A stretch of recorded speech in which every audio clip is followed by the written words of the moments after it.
kai dan baba kai tsakanina da kai ba gaisuwa me faruwa ba dan baba zo dan baba dan ubanka da ni da kai waye babanka kai ne babana ni ne babanka kudaden da ka sace min ina suke ba kai ba kudin da na sace maka ba ni ne ka sace nayi kamar barawo ne haba ai kai da kowa da ni ta ranan da mamanka ta haife ka kana fadowa sai naga zubin barayi a jikinka wallahi na ganka kai kama da barawo na ga maka to kai ka haife barawo dan baba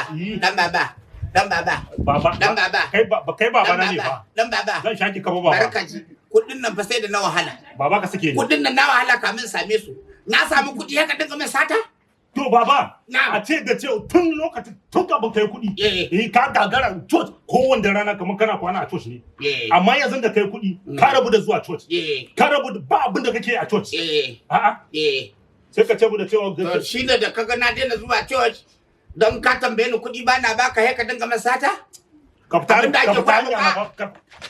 wallahi in kai wasa za ka yi fada da ni ne? Baba. Da ni za ka yi fada? Ka fita hanya na ba. Akan kudin na wallahi zan iya kashe ka wallahi. Wallahi akan kudin nan sai in gama da kai. Ni kake buga ma hannu a ƙasa? Ni kake buga ma hannu a ƙasa? Gama da rayuwanka. Haka ne. Kawai kowanne rana ka dinka ka a tun da ka bugi hannu a ƙasa za ka iya yin komai. Na sake bugawa. Dan baba je ka ba dai ni na haife ka ba? Kake buga ma hannu a ƙasa? Kun kara bugawa ne. Na buga guda biyu na sake abinda za ka yi kai.